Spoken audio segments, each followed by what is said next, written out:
Bona tarda. Josep Antoni Duran i Lleida revalida el seu mandat al capdavant d'Unió Democràtica. El 80% dels delegats del Congrés l'han escollit com a president del comitè de govern per 4 anys més. La candidatura alternativa, la de Josep Maria Viladebadal, s'ha quedat a la ratlla del 20%. El partit avala així l'aposta de Duran d'un full de ruta nacional que evita la via independentista i que es desmarca de l'estratègia marcada pel soci de federació, per Convergència Democràtica. I en tot cas, Òscar Armengol, el liderat de Duran surt reforçat.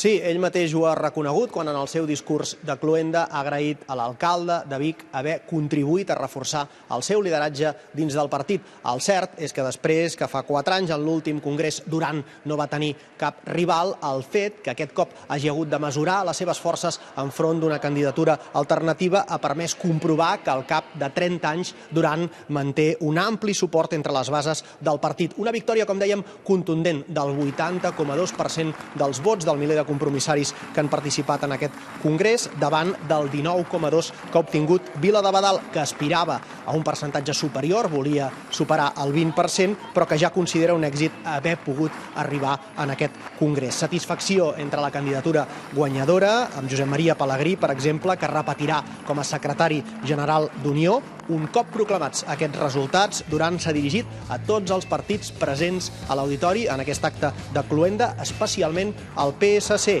i els ha demanat fer front comú pel pacte fiscal. Tenim moltes més coses en comú amb el secretari d'Acció Política, amb el món del PSC, no cal dir amb l'Oriol, amb la Dolors Camats, amb la Marta Rovira, amb tantes altres persones, moltes més coses en comú nosaltres que jo pugui tenir amb en Rubalcaba o amb en Rajoy o amb l'Esperanza Aguirre. I aquests denominadors comuns els hem d'intentar posar a la defensa d'allò que ens demana la ciutadania de Catalunya, que és l'expressió d'aquella indignació a la que he fet abans referència. El de Sitges ha estat el congrés de la reelecció de Duran, però també ha estat el congrés en què Unió Democràtica de Catalunya, un cop més, de fet, com passa cada 4 anys, ha aconseguit marcar perfil propi en relació amb els seus socis de federació. De fet, Unió ha refermat la seva via confederal enfront de les tesis de l'estat propi que defensava la candidatura de Viladebadal, però que defensa també Convergència Democràtica de Catalunya després del seu últim congrés a Reus. De fet, on s'han posat més en evidència aquestes dues visions diferents d'entendre les relacions Catalunya-Espanya ha estat aquest matí quan les dues candidatures han presentat els seus programes. Amb la confiança que dona saber-se el favorit, Duran dedicava uns minuts a repassar la premsa abans de presentar la seva candidatura. L'expectació estava en el bàndol del candidat aspirant a la direcció del partit, que ho ha apostat tot al seu discurs d'aquest matí. Un matí que el partit ha obert les portes del Congrés als convidats polítics d'altres formacions i alguns hi han anat ben d'hora. L'agenda del president de la Generalitat ha obligat Artur Mas a fer una visita fugaç, recompensada amb una llarga ovació de l'auditori. És aquí on s'han presentat les dues candidatures amb visions diferents sobre el futur nacional de Catalunya. Viladebadal s'ha remuntat a l'any 31 i ha posat en boca dels fundadors la demanda d'independència total si la confederació lliurement pactada no era possible. Per tant, no ens queda altra solució, amigues i amics, amb la situació que estem, que no és blanc i negre. No és blanc i negre. És la situació que estem. No tenim sortida dins de l'estat espanyol, ens ho han dit els espanyols, no ho diem nosaltres.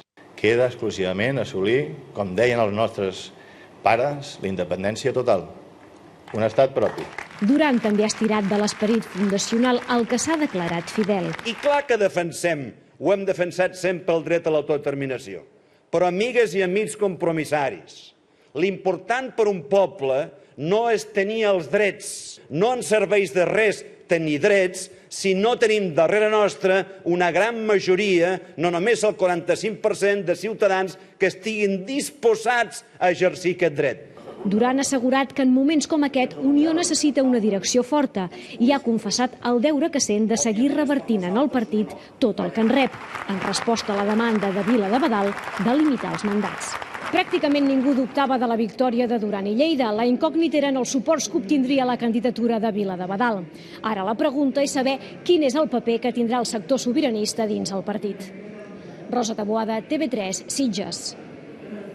I fa uns minuts hem entrevistat Josep Antoni Duran i Lleida. Són les seves primeres declaracions com a reelegit president del Comitè de Govern d'Unió. I li hem preguntat en quina mesura el govern, que fins ara ha tingut el suport prioritari del PP, fa seva la proposta de Front Comú Catalanista. Primer, la paraula front no m'agrada. Fixi's que jo mateix me l'he autocorregida, no? Sinó buscar els denominadors comuns entre totes les forces polítiques, almenys aquelles que són d'obediència catalana o aquelles que es diuen catalanistes, tant per defensar el pacte fiscal d'una banda, com també per defensar a Madrid tot allò que faci referència a la llengua, a la cultura, al nostre dret, etc. El govern, el president Mas, des del primer dia va extendre la mà a tothom, el que passa que els únics, per les raons que siguin, i jo no puc criticar-ho, que l'han agafada i han ajudat fins ara, és el Partit Popular, no? Però la mà extesa per tot, no només per això, està extesa a altres formacions polítiques. D'aquest congrés, senyor Duran, vostè ho ha fet explícit també aquestes últimes intervencions, n'ha transcendit molt el debat sobre la conveniència o no d'evolucionar cap a un estat propi, el debat sobre independència sí, independència no.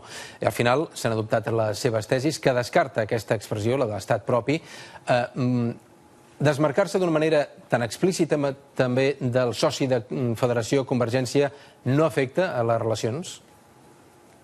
Primera, un ha de saber ben bé què és una confederació, i en aquest sentit una confederació és el reconeixement de la sobirania del país, i que en el marc d'aquesta sobirania, perquè considerem Catalunya una nació, ha d'exercir i ha de poder exercir el dret a l'autodeterminació. Ara bé, l'important per nosaltres no és tenir aquest dret, sinó que realment hi hagi una gran majoria del país que tingui consciència per poder-lo exercitar. Per tant, la nostra aposta és ampliar aquesta consciència nacional.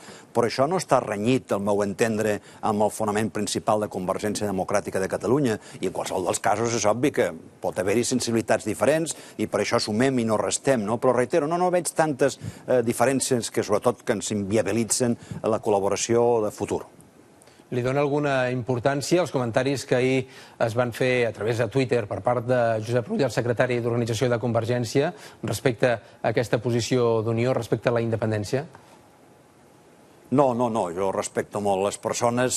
Jo demanaria una cosa. Crec que els polítics en general, començant per mi mateix, tenim la costum de fer declaracions perquè hem llegit un teletip de 10 ratlles sobre millor un discurs que en té 40 pàgines. Home, jo crec que abans els polítics hem de ser una mica prudents, perquè ens estalviaríem moltes refregades d'uns contra els altres i la gent potser ens entendria més. Per tant, jo respecto el que hagi dit el senyor Rull. La propera vegada doncs ja el convidarem a assistir tot el congrés perquè escolti el meu discurs de primera a la darrera ratlla i veurà que no té res a veure amb el que ell diu o han dit altres companys seus.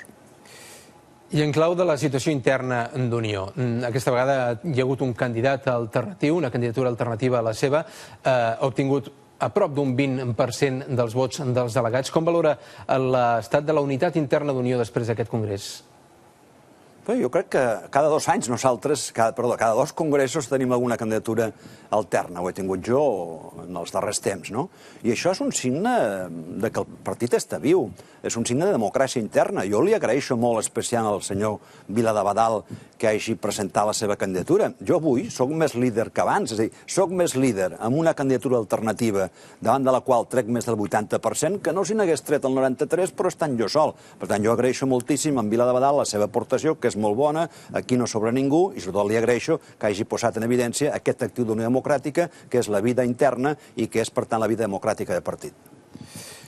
Vostè és líder d'Unió, efectivament, ho és des de fa 30 anys, amb un parèntesi de 3, i continuarà sent-ho, per tant, aquesta pròxima etapa de 4 anys més. De fet, és un fet inèdit en cap altre partit català ni espanyol, aquesta longevitat en el càrrec, i a més en un moment en què el partit, vostè l'ha qualificat, que es troba en el moment més dolç de la història. Amb aquest escenari, o amb quin escenari, seria el convenient per plantejar o no una transició en el liderat? Quan jo hagi de deixar no serà, no TV3, vaja, no serà els mitjans de comunicació que els expliqui que ja és l'hora del relleu. Mira, jo he dit avui una cosa, i és que el dirigent polític d'un partit no se l'ha d'elegir per dir ara toca aquest, sinó quin líder, quin dirigent ens convé al partit. I crec que la gent s'ha fet aquesta pregunta. Qui ens convé al partit? Home, un dirigent com és el meu cas, que el 20 de novembre va tenir per primera vegada més d'1 milió de vots en unes eleccions a Corts Generals, té un crèdit. I jo crec que a partir d'aquí el militant compromissari del partit que ha participat en el Congrés s'ha fet i ha respost positivament per nosaltres a aquesta pregunta. Que fa molt temps que ho soc? Sí, per una raó. Que no ha passat amb altres partits? També, per una raó, la mateixa, és que vaig començar molt jove. Però això també és un actiu important. Això de que per ser ja una miqueta gran, que no ho soc i considero, i continua sent molt jove d'esperit, l'hagis de canviar. No, escolta'm, aquí el que és l'experiència és un valor afegit que cal posar de relleu. Gràcies, senyor Duran. Són les seves primeres declaracions, les primeres impressions després d'haver estat reelegit president del Comitè de Govern d'Unió. Gràcies, bona tarda. Moltes gràcies a vostès. Bona tarda.